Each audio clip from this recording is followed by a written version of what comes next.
ગુજરાત સરકારના બજેટ પર આદિવાસી સમાજે પ્રતિક્રિયા આપી। આદિવાસી વિદ્યાર્થીઓ માટે શિષ્યવૃત્તિમાં વધારો કરાયો। બજેટ પર આદિવાસી સમાજે ખુશી વ્યક્ત કરતા કહ્યું કે સરકારે બજેટમાં આદિવાસી સમાજની ચિંતા કરી તેની ખુશી।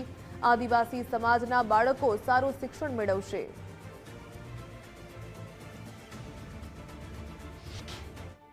એ ભૂપેન્દ્ર પટેલ સાહેબની જે સરકારે ગુજરાતનું જે બજેટ બહાર પાડ્યું છે એમાં આદિવાસી સમાજ માટે એક ઉત્તમ બજેટ કહી શકાય, કેમ કે આદિવાસીઓને મળતી જે શિષ્યવૃત્તિ છે એમાં પણ વધારો કરવામાં આવ્યો છે અને જે આવક મર્યાદા હતી જે 2160 હતી એની જગ્યાએ 2500 કરવામાં આવી છે અને આખા ગુજરાતની અંદર 2,75,000 જેટલા જે વિદ્યાર્થીઓ ભણી રહ્યા છે એમાં સ્કૂલો હોય, છાત્રાલયો હોય, એમને પણ વિશેષ લાભો આપવાની યોજનામાં આવરી લેવાયો છે।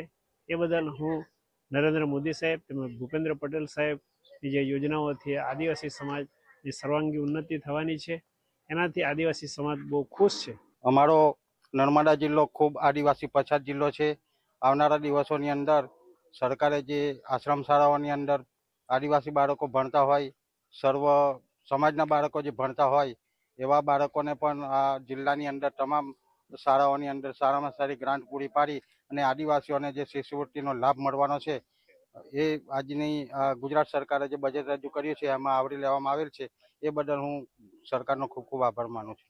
સરકારે જે બજેટ રજૂ કર્યો એમાં જે આવનાર ભવિષ્યમાં જે શિક્ષણ માટે અને શિક્ષણ ક્ષેત્રે બહુ સારો વિકાસ થશે અને બહુ સારું રહેશે, સારો વિકાસ થશે અને બાળકોના ભવિષ્યનું બહુ સારું વિચારીને સારી યોજના બહાર પાડી છે બજેટમાં। તે બહુ અમારા માટે લાભદાયક